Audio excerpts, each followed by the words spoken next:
지난 시간에 에베소 교회 이야기를 함께 나눴어요.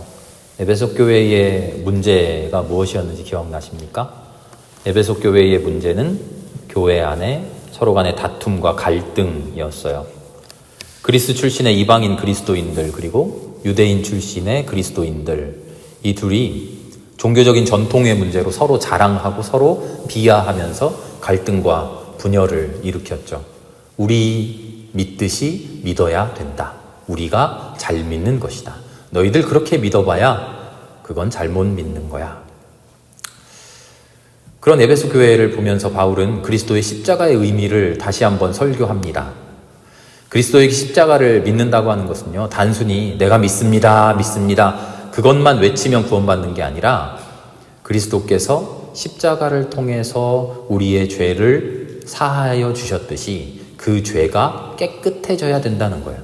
그 죄가 뭡니까? 바로 하나 되지 못한 죄, 서로 사랑하지 못한 죄, 서로 이해하지 못한 죄, 서로를 정죄하고 비판하고 비난하고 원망하고 서로에게 책임 전가하고 자기 자신을 자랑하면서 교만하고 서로를 비하하고 그렇게 서로 간에 막힌 담을 쌓아가는 그 죄라는 거죠. 그래서 에베소서를 처음부터 끝까지 찬찬히 읽어보면요, 바울은 처음부터 끝까지 하나됨을 이야기해요. 하나님이 누구십니까? 하나님은 이런 분입니다 라고 말하는데요, 그 부분에서도 하나된 하나님이에요. 주님 한 분이요, 믿음도 하나요, 세례도 하나요, 하나님은 한 분입니다. 모든 것의 아버지시요, 모든 것 위에 계시고 모든 것을 통하여 계시고 모든 것 안에 활동하시는 분이십니다. 에베소서 4장 4절에서 6절 말씀이에요. 하나님은 하나 되신 분이라는 거죠. 그런가 하면 그리스도가 누굽니까? 그리스도를 이렇게 말합니다. 그리스도는 평화이십니다. 사람 사이에 가르는 담을 자기 몸으로 허무셔서 원수된 것을 없애신 분입니다. 새 사람으로 만들어주셔서 평화를 이루고 원수된 것을 십자가로 소멸하고 한 몸으로 만드시고 하나님과 화해시키는 분이십니다. 그리스도가 누굽니까? 그냥 우리의 죄를 구원하셨습니다, 그렇게 말하지 않고요, 그리스도는 우리를 하나로 만들어주시는 분입니다, 이렇게 말하죠. 교회가 무엇입니까? 이렇게 말할 때는 4장 11절과 16절의 말씀에 이렇게 말해요. 교회 안에는 여러 사람이 있습니다. 사도도 있고요, 예언자도 있고요, 복음 전도자도 있고, 목사도 있고, 교사도 있습니다. 그렇게 많은 사람들이 있는데 그 사람들이 머리이신 그리스도에게 다 속해 있어서 각 지체가 분량대로 활동함을 따라 사랑 안에서 한 몸을 이룹니다. 교회가 뭐냐라는 말에 머리이신 그리스도 안에서 연합되어 있는, 한 몸으로 연합되어 있는 것이 교회다, 이렇게 말하죠. 에베소서의 마지막 5장과 6장이 당부의 말씀인데요, 당부의 말씀을 보면 바울의 의도가 더 명확해요. 부모 자식 간에 부모에게 순종해야 됩니다. 자녀를 사랑해야 됩니다. 종과 주인 사이에 종은 주인을 믿음으로 섬겨야 되고요, 주인은 종을 차별하면 안 됩니다. 부부 사이에 남편은 아내를 사랑해야 되고 아내는 남편을 공경해야 됩니다. 이 말씀을 맥락 없이 읽으면 그저 서로의 윤리, 종은 이래야 되고 주인은 이래야 되고 남편 사이에 이래야 되고 그런 것 같지만 서로의 하나됨, 화해, 갈등 해소, 사랑을 이야기하는 거죠. 서로 간에 전부가 다릅니다. 다 같을 수 없습니다. 누구는 남자이고 누구는 여자예요. 내가 아무리 이해한다고 해도 나는 평생 남편일 뿐이에요. 내가 아무리 이해한다고 해도 나는 평생 아내일 뿐이에요. 나는 아무리 내 마음을 새롭게 고쳐 먹어도 내 아이에게 나는 어머니일 뿐이에요. 어떻게 합니까? 어쩔 수 없습니까? 아니요. 이해하고 사랑하고 하나 되려고 노력하라는 거죠. 그게 예수님의 가르침의 본질이라는 겁니다. 에베소 교회를 향해서 바울은 이렇게 권고했던 것이죠. 그런데 세상은 참 만만치가 않습니다. 에베소 교회에게 설교한 대로 그렇게만 살면, 하나님 말씀대로, 예수님의 가르침대로, 바울의 설교대로 그렇게만 살기만 하면 될 것 같은데 세상에는 내가 생각지 않았던 수많은 일들이 일어나요. 그렇게 우리에게 도전해와요. 오늘은 골로새서를 읽었습니다. 골로새 교회의 문제를 이야기할 텐데요, 골로새 교회에도 새로운 도전이 닥쳐옵니다. 하나님의 말씀대로, 예수님의 말씀대로, 바울 설교한 대로 그렇게만 살기만 하면 됩니다 했죠. 그런데 그렇게 과연 살아요? 그럼 문제가 생기지 않을까요? 아니요, 문제가 생겨요. 어디서 문제가 생길 수 있을까요? 말씀대로 살아가는데 설교 말씀 그대로 듣고 실천하는데 문제가 생겨요. 아니, 문제 생길 리 없잖아요. 그런데 문제가 생겼대요. 왜 생겼습니까? 말씀대로 해야지 했는데 애초에 이 말씀이 잘못되어 버린 겁니다. 하나님의 말씀이 이것입니다 하고 이 말씀을 붙들고 이 말씀대로 살았는데 그 말씀을 잘못 붙들어 버렸어요. 말씀을 잘못 배워 버렸어요. 잘못된 말씀을 진실인 줄 알고 붙들고 있어요. 그런 문제죠. 골로새 교회뿐만 아니라 초대교회에 닥친 매우 큰 위기였어요. 하나님의 말씀 자체를, 예수의 가르침 자체를 뒤흔들기 시작한 거예요. 교회는 똘똘 뭉쳐 있어요. 교회는 매우 서로 긴밀해요. 서로 갈등이 없어요. 분열이 없어요. 서로 사랑해요. 가르쳐준 대로 순종하면서 열심히 해요. 그런데 문제는 하나님의 가르침 자체를 잘못 전하는 사람들이 나타났다는 거예요. 어떤 사람들이 비슷한 이야기, 그럴듯한 이야기를 가지고 와서 전하기 시작합니다. 이게 예수님의 가르침이야. 너희들 이런 말씀은 못 들어봤지? 그런데 이게 진짜 예수님 가르침이야. 이게 안 전해지고 있었어. 근데 이제 전해졌어. 이렇게 살아야 돼. 어떻게 할까요? 잘 모르는 신자들은요, 순진한 사람들은 그대로 믿죠. 우리가 지금까지 몰랐던 새로운 말씀이 있었어? 새로운 게 있었어? 그럼 받아들여야지. 그럼 그대로 해야지. 그렇게 교회가 또다시 위기에 처하게 됩니다. 바울은 이런 이야기를요, 교묘한 말, 그럴듯한 말이라고 표현합니다. 이단은요, 절대 이상한 말 가지고 오지 않아요. 딱 들었을 때 뭐야 저런 말도 안 되는 이상한 소리를 해? 그런 말로 우리에게 접근하지 않습니다. 교묘하게 그럴듯한 말로 속여요. 대놓고 반대되는 이야기 하지 않아요. 그래서 위험하죠. 오히려 정통신앙, 제대로 된 신앙을 가지고 있는 사람들보다 더 열심인 모습을 가지고 나타나요. 더 열심히 더 말씀대로 사는 것처럼 보여져요. 그래서 더 위험해요. 우리들은요, 믿는 둥 마는 둥 잘 믿는 것처럼 하다가도 또 어떨 때는 해이해지기도 하고 그렇게 사는데, 이 사람들은 확신에 차서 즐겁고 기쁘게 활력에 넘쳐서 말씀만 붙들고 막 그렇게 살아가는 것처럼 보여요. 그런데 사실 확신으로만 가득 차 있는 삶, 사실은 그게 더 위험해요. 확신이 없는 것 같고 흔들리는 것만 같고, 나는 왜 이렇게 왔다 갔다 하지? 나는 왜 이렇게 믿었다 말았다 하지? 계속 잘 믿으면 좋겠는데 잘 믿다가 또 어느 순간 보면 시들해져 있고, 어느 순간 보면 식어져 있고, 어느 순간 보면 흔들리고 있고, 나 왜 그러지? 이렇게 왜 혼란하지? 이러면 안 되겠구나. 하나님한테 매달려야지. 이게 진짜 신앙이에요. 진짜 신앙은요, 흔들리지도 않고 어려워하지도 않고 고난도 닥치지 않고 무조건 하나님만 믿으면서 무조건 기뻐하면서 무조건 즐거워하면서 무조건 사랑하면서 100% 나의 삶이 그렇게 꽉 차 있는 게 올바른 신앙 아니에요. 오히려 그런 사람들은요, 상담이 필요한 사람이에요. 진짜 올바른 신앙은 하나님을 믿는 뜨거운 마음이 있으면서 세상살이 속에서 흔들리고 어렵고 고민하게 되고 이럴까 저럴까 그런 여러 가지 수만 가지 마음이 내 마음속에 들어서 한 구석에서 이러면 안 되지, 하나님을 붙들어야지 하는 것, 그게 진짜 신앙이에요. 어떻게 하지? 내가 이렇게 살아도 되나? 아이고 큰일 났네. 내가 하나님 잘 믿어야지 하고 하나님께로 돌아오는 사람, 그 사람이 진짜 신앙인입니다. 다시 골로새 교회 얘기로 돌아오면요, 이렇게 교회에 들어온 골로새 교회를 침범한 이단의 정체가 뭡니까? 오늘날처럼 신천지입니까? 무슨 통일교입니까? 하는 그런 이단들이 아니고요. 정확하게 알 수 없어요. 요즘처럼 정확하게 이 사람들은 이만희를 교주로 모시고 이래서 문제가 되었다, 그런 이단들이 아니에요. 애매하게 달라요. 거의 비슷한데 끝부분만 살짝 달라요. 그래서 이단을 한자로 달을 이자 끝 단자를 쓴다 그러죠. 끝부분만 다르다, 살짝 다르다. 이것은 또 두 번째 의미도 가지고 있어요. 그 끝이라는 게 목표, 종착점, 우리가 목표로 하는 끝, 그런 의미도 있어서요.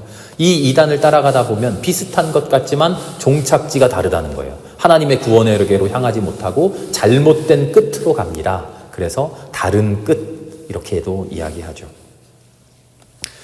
골로새 교회에 닥친 이단, 이 사람들은 구체적으로 누굽니까? 학자들이 연구해 봤더니요, 아마도 유대교의 율법을 끔찍이도 중요하게 생각하는 그런 사람들일 것이다, 그렇게 생각해요.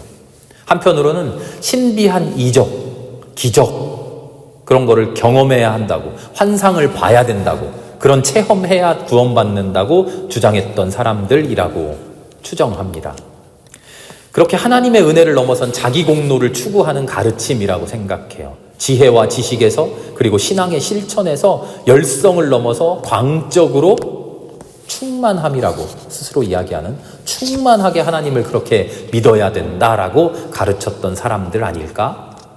영적 엘리트라고 말하는데요, 우리가 그냥 그럭저럭 믿어서는 안 되고 엘리트가 되어야 됩니다. 지식으로도 하나님을 이만큼 알아야 되고요, 율법도 이만큼 알아야 되고, 실천도 이만큼 해야 되고요, 고해도 이만큼 해야 되고, 고난도 이만큼 받아야 되고, 내가 이만큼이나 내가 아픔을 안 당했으면 억지로라도 막 아픔을 자해를 하면서까지도 내가 하나님을 위해서 아픔 당해야 된다고 그렇게 말했던 사람이에요.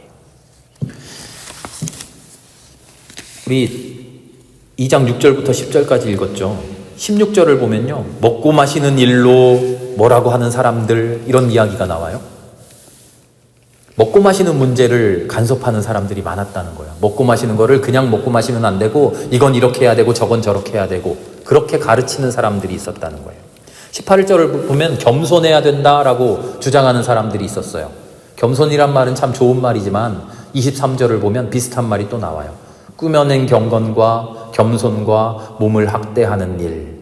이 말은요, 당시에 신비한 경험, 기적 체험하기 위해서 자기 자신을 막 극한까지 몰고 가고 고생하게 만들어야 된다고 하는 사람들이 말하던 용어예요. 그런 겸손이에요. 21절을 보면 붙잡지도 말고 맛보지도 말고 건드리지도 말아라. 율법주의에 경도되어 있는 그런 사람들의 주장인 것이죠. 어떤 이단입니까? 골로새 교회에 들어와서 골로새 사람들을 어지럽힌 사람들, 하나님의 말씀은 이거야, 예수 그리스도의 가르침은 이거야 라고 잘못 가르친 사람들은 율법적으로도 완벽해야 됩니다. 먹고 마시는 일에서 잘못하면 안 됩니다. 하나라도 잘못하면 안 돼요. 완벽한 사람이어야 돼요. 겸손해야 되고요, 경건해야 되고, 내 몸을 학대하면서까지 혹독하게 수련해야 되고요, 그래서 신비한 경험도 해야 되고요, 그래야 하나님 구원받습니다. 이런 이상한 가르침이 슬며시 교회 안에 들어온 거예요. 그런데 이상한 가르침처럼 보이지 않고 비슷한 그럴듯한 가르침처럼 보인다는 것이죠. 예수님이 분명히 사랑하라 말씀하셨죠. 이웃을 위해서 왼뺨을 찍어도 오른뺨까지 내주어라 말씀하셨죠. 그 말씀에서 조금만, 한 걸음만 더 나간 것처럼 보이는 겁니다. 왼뺨을 때리면 오른뺨을까지도 들러대는데 거기에서 끝나는 게 아니라 하나님을 위해서, 예수님을 위해서 내 자신을 스스로 때리면서라도 그렇게 내가 아픔을 참아야 돼. 그럴듯해 보이죠? 그런 말로 하나님의 말씀을, 예수님의 가르침을 왜곡하기 시작하는 거예요.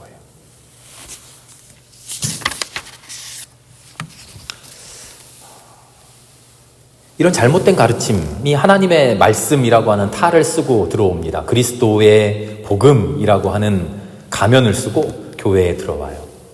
그럼 교회는 무슨 일을 해야 됩니까? 이런 가르침을, 잘못된 가르침을 철저하게 막아내야 되죠. 그러기 위해서 참된 가르침, 예수님이 진짜 하셨던 말씀, 하나님이 진짜 원하시는 하나님의 마음을 올바르게 가르쳐야 됩니다. 어떻게 하면 참되게 가르칠 수 있습니까? 그 첫걸음을 바울은 기도라고 말합니다. 1장 9절의 말씀을 제가 읽어보겠습니다. 바울이 골로새서 1장 9절에서요, 이렇게 말해요. 그러므로 우리가 여러분의 소식을 들은 그날부터 우리도 여러분을 위하여 쉬지 않고 기도합니다.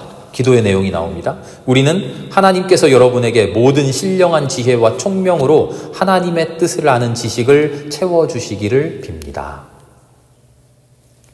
하나님의 뜻을 올바르게 알려면 기도로 출발해야 됩니다. 누가 알려주는 것, 누가 설명해 주는 것, 하나님이 이랬대, 하나님이 저랬대 하는 그런 이야기를 듣는 것이 중요한 것이 아니라 제일 중요한 것은 하나님 앞에 기도하는 거예요. 하나님의 뜻을 밝히 일러주십시오. 하나님의 뜻을 올바르게 알고 싶습니다. 하나님께서 성령으로 내 마음을 감동시켜 주세요. 우리의 기도가 그래야 돼요. 그리고 기도가 그걸로 가득 차 있어야 돼요.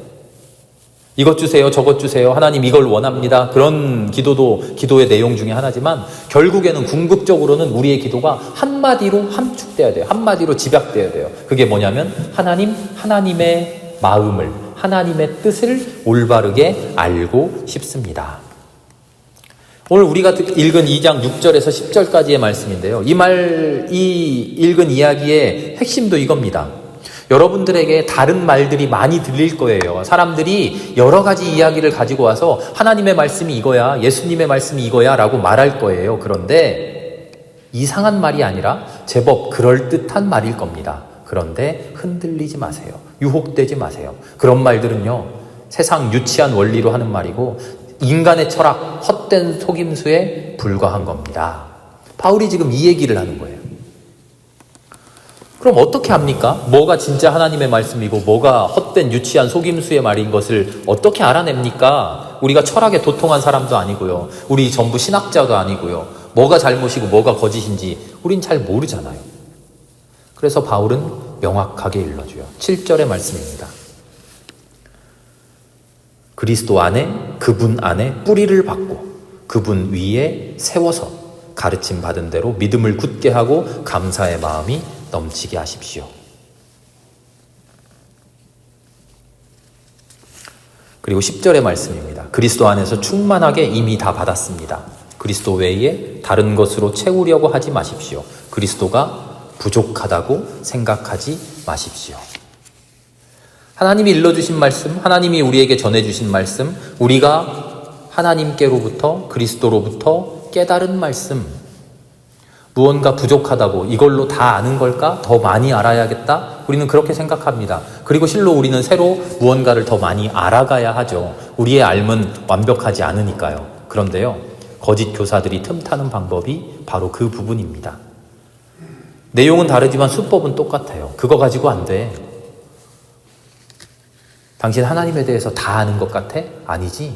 내가 일러줄게.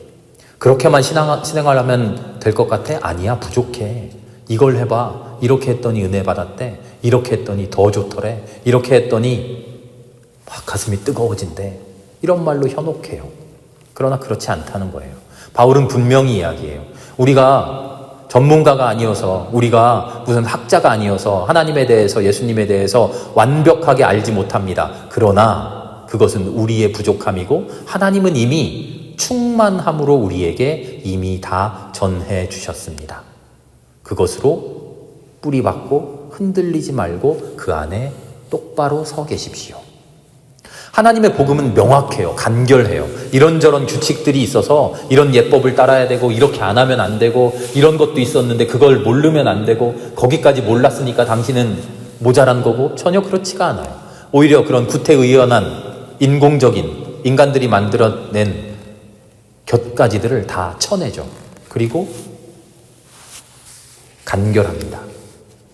바로 이 맥락에서 우리가 잘 아는 유명한 말씀이 등장해요. 옛사람을 벗어던지고 새사람을 입으십시오. 옛사람을 벗어버리고 새사람을 입으십시오. 이 말을요, 맥락과 관계없이 이 말만 두고 보면 옛날에 죄지었던 그 삶을 벗어버리고 이제 앞으로는 죄짓지 말고 살아야지 이렇게 생각되는데요. 그런 이야기가 아니에요. 죄짓지 말고 이제는 깨끗해져라, 그런 말이 아니에요. 3장 10절 말씀인데요. 이어지는 말씀을 보면 새 사람이 되십시오 하고 나서 바울이 이렇게 얘기해요. 이 새 사람은 자기를 창조하신 분의 형상을 따라 끊임없이 새로워져서 참 지식에 이르게 됩니다. 거기에는, 참 지식에는 그리스인도 유대인도 할례받은 자와 할례받지 않은 자도 야만인도 스구디아인도 종도 자유인도 없습니다. 오직 그리스도만이 모든 것이며 모든 것 안에 계십니다. 새 사람이 되어라 하는 말이 죄짓지 말아라 하는 그런 말이 아니라는 거예요. 사람들이 이러쿵저러쿵 떠드는 유대인이 어떻고 그리스인이 어떻고 뭐 할례 받는 게 어떻고 종교가 어떻고 야만인이 어떻고 종이 어떻고 자유인이 어떻고 이런저런 그 뒤에 곁가지 같은 수많은 얘기들, 그런 것을 다 쳐내고 인간적인 이야기들을 다 쳐내고 오직 그리스도 안에 모든 것이 다 들어있다는 거예요. 이미 다 들어있습니다. 사람들이 이러쿵저러쿵 떠드는 어리석은 지식을 다 떠나라는 거예요. 그런 쓸데없는 것들을 다 떠나고 단순하게 예수님만 붙들라는 거예요. 그 예수 안에 모든 것이 다 있다는 거예요. 이런저런 이야기에 휩쓸려서 그 말에 휘둘려 살지 말고 그냥 그리스도의 평화가 여러분의 마음을 지배하도록만 하라는 거죠. 거짓 교사의 정체가 뭘까요? 거짓 교사는요, 이단 사설을 가르치는 사람도 거짓 교사지만, 우리를 교묘하게 유혹하는 신천지 이런 이단도 거짓 교사지만, 진짜 거짓 교사는 우리 안에 그리스도 말고 다른 것이 나를 사로잡고 있을 때 그게 거짓 교사예요. 그리스도만 붙들고 있으면 된다, 그리스도로 족하다라고 생각하지 못하게 다른 거 뭔가 더 해야 되는 거 아니야? 내가 뭐를 더 해야 되는 거 아니야? 부족한 거 아니야? 이걸로 이렇게만 있으면 뭔가 잘못되는 거 아니야? 그런 마음이 거짓 가르침이에요. 예수 그리스도를 믿는 것만으로 이미 우리는 족합니다. 그것으로 충만합니다. 다른 것에 흔들리지 말라고 주님 분명히 말씀하셨어요. 그럼 어떻게 합니까? 바울은 다시 기도로 돌아와요. 4장 2절에 기도에 힘쓰십시오. 감사하는 마음으로 기도하며 깨어 있으십시오 라고 말합니다. 나 하나님 잘 모르는 것 같아. 좀 더 배워보고 싶어. 그렇죠. 맞는 말입니다. 그래야 됩니다. 성경 공부 더 해야 되죠. 그러나 성경 공부를 하는 말이 내가 모자르니까 무언가 잘못된 것 같아서 그런 마음이 아니라 그리스도를 믿는 그 믿음, 충만한 나의 믿음을 하나님이 은혜로 채워주시지, 하나님 지금 나와 함께 하고 계시지 하는 그런 충만한 마음으로 내가 성경 공부하느냐, 아니면 나 부족해서 성경 공부를 해야만 더 은혜 받을 것 같아, 성경 공부를 해야만 나 구원 받을 것 같아, 그런 마음으로 하느냐, 그런 차이죠. 다른 것들에 휘둘리지 않고 하나님만 붙드는 것, 그 방법은 오직 기도 하나라는 거예요. 기도의 자리에 앉았을 때 하나님의 진짜 뜻을 알게 되고요, 기도의 자리에 앉았을 때 진짜로 내가 부족한 것이 무엇인지 알게 되고요, 기도의 자리에 앉았을 때 그 모든 것을 해결할 진짜 해결책이 보이게 되죠. 기도의 자리에 앉는 것, 기도의 자리에 있는 것, 그것이 모든 문제의 시작이고 모든 문제의 해결이라고 바울은 이야기합니다. 여러 가지 어지러운 이야기들이 교회 안에 들어왔습니다. 하나님의 말씀을 흔듭니다. 하나님이 이렇게 말씀하셨다고, 예수 그리스도가 이렇게 가르쳤다고, 이렇게 해야만 구원받는다고 참된 진리를 흐트려 놓습니다. 어떻게 할까요? 바울의 대답은 간결합니다. 기도합시다. 우리 기도합시다. 우리 공부합시다가 아니에요. 우리 곤란해가지고 잘못된 놈들 내쫓읍시다, 그런 게 아니에요. 바울은 기도합시다. 기도할 때 우리의 영이 맑아지고, 기도할 때 예수 그리스도 안에 곧게 서 있는 우리의 신앙이 흔들리지 않게 되고, 기도할 때에 그리스도 안에 이미 충만하게 우리에게 부어주신 그 충만함으로 온갖 쓸데없는 것들을 다 밀어낼 수 있다는 거죠. 그게 기도가 모든 것의 시작이고 모든 것의 해결책입니다. 아까 7절 말씀 얘기하면서 이야기 안 하고 넘어간 게 있어요. 7절 말씀에 그리스도 안에 뿌리 박아라 했는데 그 뒤에 한마디 이야기가 더 나옵니다. 감사의 마음이 넘치게 하십시오. 감사의 마음이 넘치게 하십시오. 4장 2절에 보니까 똑같은 이야기를 기도와 함께 바울이 감사 이야기를 또 해요. 기도에 힘쓰십시오. 감사하는 마음으로 기도하면서 깨어 있으십시오. 하나님께만 붙들려 있지 못하고 이리저리 기웃거리는 이유가 뭘까요? 지금껏 예수님 잘 믿어왔고 예수님의 마음, 하나님의 마음을 잘 알아왔는데 옆에서 누가 이게 더 필요해 라고 하는데 솔깃하는 이유가 뭘까요? 하나님이 나에게 주신 것으로 감사하지 못하고, 그것으로 만족하지 못하고, 그것으로 충만하지 못하기 때문이에요. 감사하지 못할 때 다른 것들에 솔깃해져요. 감사하면 하나님이 주신 것 똑바로 바라보고 하나님 앞에 온전히 앉아 있을 수 있죠. 골로새 교회의 이야기를 들으면서 나는 하나님의 마음을 하나님의 말씀을 올바르게 알고 있는가? 내 신앙을 돌아보기 바랍니다. 나 아는 것 별로 없는데, 나 지식 별로 없는데, 그런 이야기가 아니라 나는 하나님이 지금껏 나를 사랑하고 나를 인도해 주셨고 내 신앙을 하나님이 붙들고 계신다고 하는 그 믿음이 온전히 있어서 다른 것 보지 않고 하나님만 보고 있다 하면 나는 올바르게 하나님을 알고 있는 겁니다. 하나님이 그리스도 안에서 모든 충만함으로 다른 쓸데없는 것들 우리의 삶에서 제해 주실 것입니다. 그리고 내가 주님 감사하고 있는가? 내 마음을 돌아볼 수 있기를 바랍니다. 주님 앞에 감사할 때 다른 것 기웃거리지 않고 나에게 주신 삶을 기뻐 살아갈 수 있게 됩니다. 그러면 여기저기에서 들려오는 온갖 잘못된 이야기들, 나를 걸려 넘어지게 하지 못하고 나를 슥 지나쳐 가버릴 것입니다. 기도로 주님 앞에 엎드려 있고 감사함으로 주님 앞에 엎드려 있는 우리 모두가 될 수 있기를 기도합니다. 함께 기도하겠습니다. 하나님 감사합니다. 주님의 말씀에 내가 그리스도다, 내가 재림 예수다, 수많은 사람들이 나타나 유혹할 것이라고, 현혹할 것이라고 그리 말씀해 주신 그 말씀을 기억합니다. 현혹되지 않으려면 어찌해야 될까요? 주님을 믿는 순전한 그 마음 가지고 하나님 앞에 기도의 자리에 항상 있게 하여 주시옵소서. 항상 주님의 말씀에 귀를 열고 있게 하여 주시옵소서. 항상 주님의 말씀에 마음을 열고 있게 하여 주시옵소서. 주님께서 베풀어 주신 것에 감사함으로 충만케 있게 하여 주시옵소서. 그래서 내 비어있는 틈을 사탄이 틈타지 않도록 충만한 그리스도의 사랑이, 은혜가 감사로 내 삶을 온전히 채우게 하여 주시옵소서. 모든 말씀을 예수님의 이름으로 기도드립니다.